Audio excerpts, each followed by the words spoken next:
আওয়ামী লীগের ডিসিগুলোকে নিয়োগ দিছেন কেন? কেন দিছেন? আওয়ামী লীগের সচিবগুলো নিয়োগ পাচ্ছে কেন? কেন দিছেন? সিদ্ধান্ত পাকা পরিপক্ক, থাকতে দেব না। ক্রাইম করে ফেলছেন, ক্রাইম করে ফেলছেন। দ্রুত নির্বাচন দিয়ে আমছালা গুছায় যেখানে যাবেন চলে যাবেন, বিদায় হন। যখন যে ক্ষমতায় থাকে তার অনুসারীদের মাথা ভর্তি গরুর গোবর হয়ে যায়। সুস্থ মস্তিষ্কের মানুষও গোবর ভর্তি মাথা হয়ে যায়। কেন বলছি? ইলিশ ভারতকে দিচ্ছে ৩,০০০ টন ইলিশ।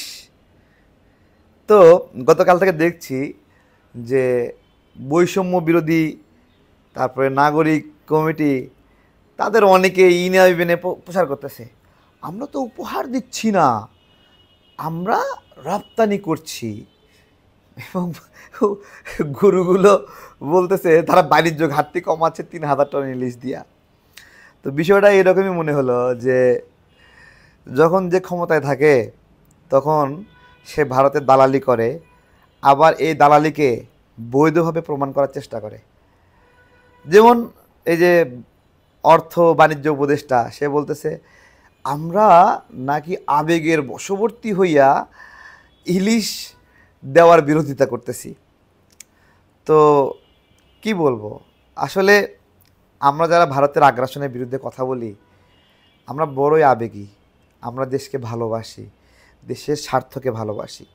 আমরা আমাদের সীমান্তে নিহত ফেলানী, স্বর্ণা দাস, জয়ন্ত, আরও যে বাংলাদেশের নাগরিকরা, তাদের সেই হত্যাকে উপলব্ধি করি যে সীমান্তে যাওয়ার কারণে কিভাবে একটা দেশের নাগরিককে হত্যা করা হয়েছে। তো আমাদেরকে আবেগী বলছে। তো আপনার মধ্যে বাংলাদেশের আবেগটা নাই কেন? আপনাকে জিজ্ঞাসা করছি। এই যে বন্যা হলো, বন্যায় 14,000 কোটি টাকা ক্ষতি, 14,000 কোটি টাকা ক্ষতি, ঠিক আছে? ভারত পানি ছেড়ে দিল, আমাদের যে বাঁধটা আছে, আমাদের নদীর উপরে বাঁধ দিয়েছে, সেই বাঁধের পানি ভারত কী করলো? জমাইলো, তিল তিল করে জমায়ে জমায়ে বিপদ সীমার উপরে ওঠালো, ওঠানোর পরে ছায়া দিল, প্রবল স্রোত তৈরি হলো, আমরা ভেসে গেলাম। তো বাণিজ্য উপদেষ্টা তিনি তো আর ফেনীতে যাননি, গিয়ে দেখেন নাই নোয়াখালীতে অথবা লক্ষ্মীপুরে অথবা চাঁদপুর শাহরাস্তিতে যে মানুষ কতটা বিপদে ছিল। এবং this is because of India, ওকে?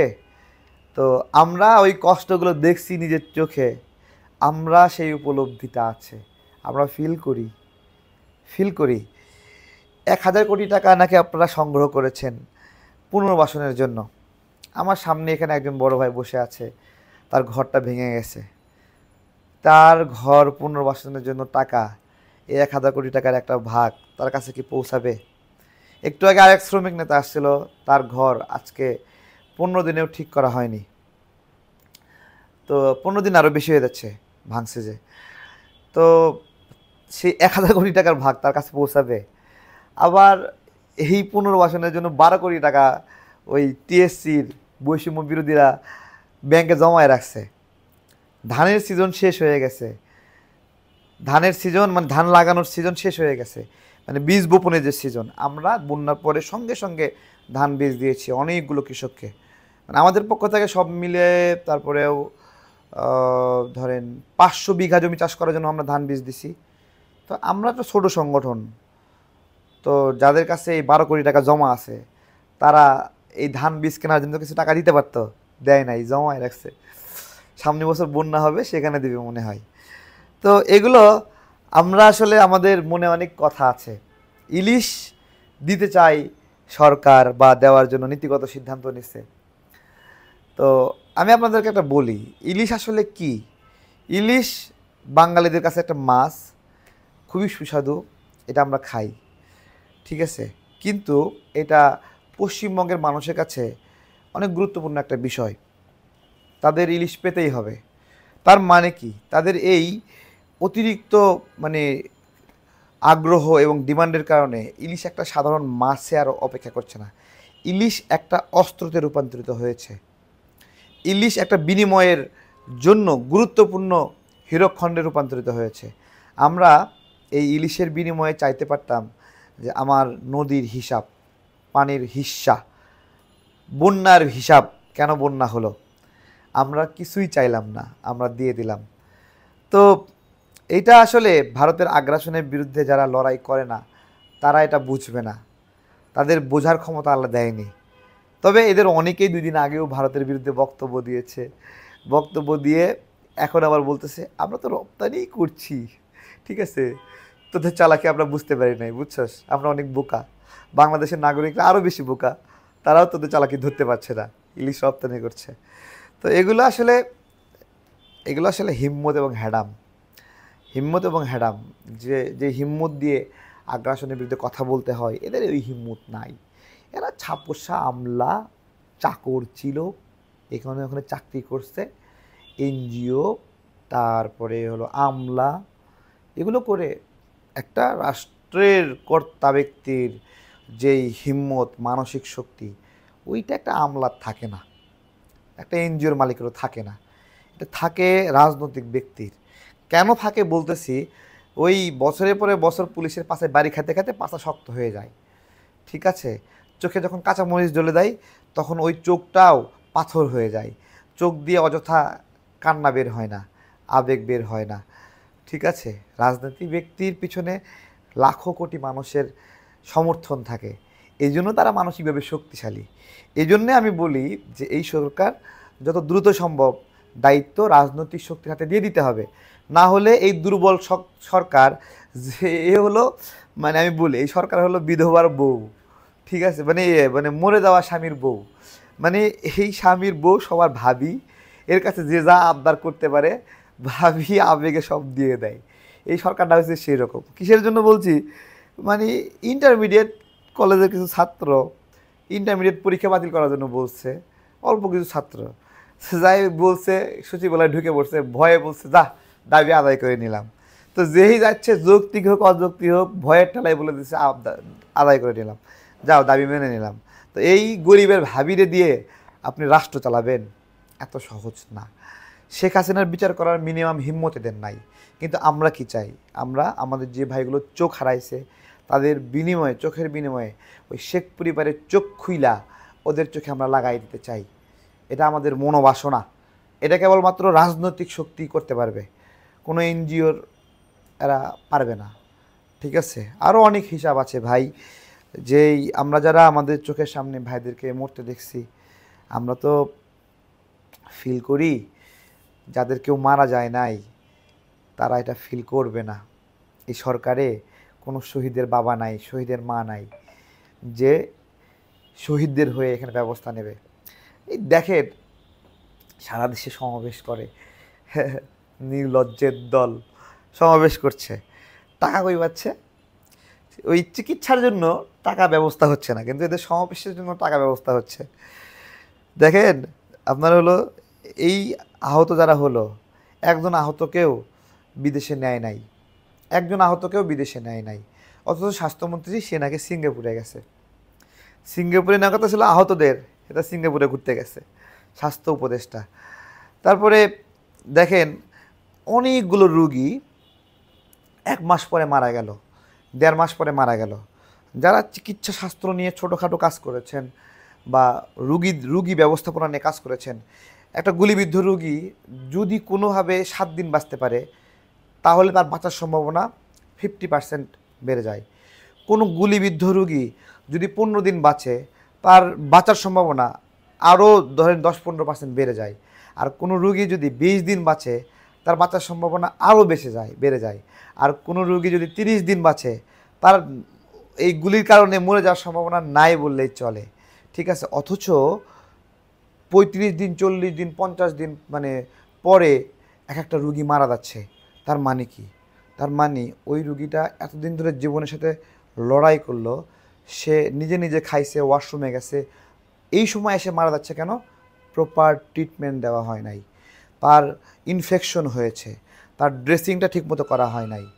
এই দায়িত্ব মানে ওই খারাপ ভাষায় বলতে হয় তাদের ছিল না, করলো না কেন? উচিত ছিল চিকিৎসা বিষয়ক একটা উপদেষ্টাই দেওয়া, মানে এই আহতদের নিয়ে একটা উপদেষ্টা পদ দেওয়া। আসলে বলবো কি, যারা এখানে এইখানে বেশ কয়েকজন সচিব আমলা আছে যারা আওয়ামী লীগ সরকারের beneficiary, who the hell they to in this government, তারা এই গভর্নমেন্টে কে, কেন আসলো? হ্যাঁ, আমি আজকে একটা মন খারাপ নিয়ে একটা কথা বলছি আপনাদেরকে। এখানে আমাদের একজন উপদেষ্টা রয়েছে, সে ডক্টর ইউনূসের ওয়াইফের চিকিৎসা করছিল। এই ওয়াইফের চিকিৎসা করার যোগ্যতায় তাকে একটা উপদেষ্টা পদ দেওয়া হয়েছে। সে আওয়ামী লীগ সরকারের আপনার সময়ে মানসিক হাসপাতালের পরিচালক ছিল, আওয়ামী সরকারের একজন সুবিধাবাদী ছিল, সুবিধাভোগী। আমরা আমাদের ভিতরে জলে আমরা মন খারাপ নিয়ে বসে থাকি। তারপরে এই যে দেখেন, পার্বত্য উপদেষ্টা, পার্বত্য উন্নয়ন বোর্ডের চেয়ারম্যান ছিল সুপ্রদীপ চাকমা। পাহাড়ে এখন অশান্তি এমনি হচ্ছে, আওয়ামী লীগ সময়ের পরিচালককে, উন্নয়ন বোর্ডের চেয়ারম্যানকে আপনি এই সরকারের রাষ্ট্র উপদেষ্টা বানাচ্ছেন। হ্যাঁ, আর পাহাড়ে শান্তি প্রত্যাশা করবেন? ঘাস আপনি খান না, ঘাস আমরা খাই। তো এগুলো অনেক কথা বলার আছে ভাই। আমরা তো আসলে ওই যে উপদেষ্টার ভাষায় অনেক আবেগী, আমরা ইলিশ দেওয়ার বিষয়ে আপত্তি করতেছি আবেগ থেকে। ঠিক আছে, আমাদের আবেগ আসলে এরা বুঝবে না, এরা আমাদের আন্দোলনের কেউ না। আমরা কষ্ট করে আন্দোলন কইরা আমাদের একটা ছিল যে এই রাষ্ট্রটা চালাবে যাদের মধ্যে বিপ্লবের জ্বালা আছে, যন্ত্রণা আছে, আগুন আছে, তারা চালাবে। ঠিক আছে, সংবিধান নিয়ে দীর্ঘদিন কাজ করছি, সংবিধানের কি কি সংস্কার করতে হবে। আমি সংবিধানের দায়িত্ব যাকে দিছেন, আমি আজকে চ্যালেঞ্জ করছি, মুখোমুখি বসবো সংবিধান নিয়ে। হ্যাঁ, ধারা নিয়ে বসবো, দেখবো, তার সঙ্গে বিট দেব, তারপরে সংবিধান আইনের ধারাগুলো নিয়ে বসবো। হ্যাঁ, আমরা এগুলো বলছি যে আমি আমার কথা কেন বলতেছি, আমার চেয়ে অনেক যোগ্য ব্যক্তি আছে যাদের কাছ থেকে আমরা শিখছি। আমাদের ডিমান্ড কি জানেন? আমাদের যারা শিক্ষক, ঠিক আছে, এক্সপার্ট, তারা যেন দায়িত্ব পায়। আমরা দায়িত্ব পাওয়ার জন্য এগুলো বলি না, ঠিক আছে। অনেক এক্সপার্ট সংবিধান বিশেষজ্ঞ আছে, কিন্তু এগুলো নিয়ে কি বলবো। আমার দেখেন, আপনারা যখন 1.5 মাস আগে আমি বললাম যত দ্রুত সম্ভব নির্বাচন হওয়া উচিত, আমাকে অনেকে গালি দিছেন। ঠিক আছে, ঠিক, আপনাদের বোঝাপড়া আমাদের বোঝাপড়া এক জিনিস না। আপনারা ব্যবসা বাণিজ্য করেন, কাজকর্ম করেন, রাজনীতিতে মাঝে মাঝে আমাদের এসে ভিডিও দেখেন, ঠিক আছে। আর আমরা কি করি, আমরা একজন হলো অণুজীব বিজ্ঞানী কি করে বলেন তো? অণুজীব বিজ্ঞানী একটা অণুজীবের গঠন প্রণালী বের করে মাইক্রোস্কোপের নিচের রেখা ছোট সূক্ষ্ম হলো সুই দিয়া এটাকে আলাদা আলাদা করে, পার্টিকেলগুলো আলাদা আলাদা করে বিশ্লেষণ করে। তো আমরাও রাজনীতিটাকে ওই রকম সূক্ষ্ম জায়গা থেকে অগ্রিম দেখার চেষ্টা করি যে এটার ভবিষ্যতে আচরণ কেমন হতে পারে, ইতিপূর্বে তারা কি ছিল। এই জায়গাগুলো বিশ্লেষণ করে আমি বলেছিলাম যে নির্বাচনটা কেন দ্রুত হওয়া উচিত। নির্বাচনটা এই জন্য দ্রুত হওয়া উচিত, আমরা এক দৃশ্যে দেখছিলাম এই যারা দায়িত্ব পাইছে এরা আমাদের বিপ্লবের কেউ না, কেউ না। এমনকি আমাদের যেই বিদ্রোহ, আমাদের যে বিগ্রহ, আমাদের যে জ্বালাও, আমাদের যে জ্বালাপোড়া, এই কোনো কিছুর সঙ্গে এরা কেউ সম্পৃক্ত ছিল না। আরে আমরা যদি জীবনের মায়া ত্যাগ করে রাজপথে নেমে লড়াই করতে পারি, এরা কি পারতো না যে আমাদের হয়ে ফেসবুকে 2টা পোস্ট দিতে? কিন্তু এরা কিন্তু সেই 2টা পোস্ট দেয় নাই, ঠিক আছে, সংবাদপত্রে লেখে নাই, গণমাধ্যমে কথা বলে নাই, চুপ করে খিচমাইরা ছিল যা মরে যাক সপ্তাহ কিছু বলবো না। অথচ এই লোকগুলো আজকে সরকারে বসে আছে। আমরা কি করব? আসলে খুবই হতাশ। কেন? সমন্বয়করা শ্রমিক লীগ নেতার বাসায় গিয়ে মিটিং করে, ঠিক আছে, আমাদের কাউকে পায় নাই সেখানে মিটিং করার জন্য, তাই তারা মিটিং করছে। ঠিক আছে, একটা চেষ্টা অব্যাহত আছে। কেন আমি দ্রুত নির্বাচন যাচ্ছি? একটা চেষ্টা বলতে এই বিপ্লবে যারা হলো বিপ্লবটা ঘটাইলো তাদের বিরুদ্ধে একটা নকশা আঁকা হয়েছে যে জেলায় জেলায় এই বিপ্লবের যারা মালিক তাদেরকে হলো চ্যালেঞ্জ করার জন্য জায়গায় জেলায় জেলায় আওয়ামী লীগের ডিসি নিয়োগ দিছে, তাদেরকে চ্যালেঞ্জ করার জন্য। আওয়ামী লীগের ডিসি দেওয়ার কারণ কি বলেন? অর্থাৎ এই সমন্বয়করা এই সরকারের কিছু অংশ এই বিপ্লবের যারা অংশীদার, তাদের মুখোমুখি দাঁড়ায় দিচ্ছে আওয়ামী লীগকে। ঠিক আছে? এইটা যে কি নোংরা কাজ করছে, এটা আপনারা মানে ভাবলে গভীরভাবে বুঝতে পারবেন। তো যাই হোক, ইলিশ নীতি, ইলিশ অর্থনীতি, এইসব বিষয়ে আমরা আবেগী, ঠিক আছে? আমরা আপনাদের গ্যারান্টি দিচ্ছি আজকে, ঠান্ডা মাথায় গ্যারান্টি, থাকতে পারবেন না। ডিসিশন নিয়ে ফেলছি, ডিসিশন নিয়ে ফেলছি, কী করবেন? থাকতে দেব না, ঠিক আছে? থাকতে দেব না কেন? ক্রাইম করছেন। আওয়ামী লীগের ডিসিগুলোকে নিয়োগ দিছেন কেন? কেন দিছেন? আওয়ামী লীগের সচিবগুলো নিয়োগ পাচ্ছে কেন? কেন দিছেন? সিদ্ধান্ত পাকা পরিপক্ক, থাকতে দেব না। ক্রাইম করে ফেলছেন, ক্রাইম করে ফেলছেন। দ্রুত নির্বাচন দিয়ে আমছালা গুছায় যেখানে যাবেন চলে যাবেন, বিদায় হন।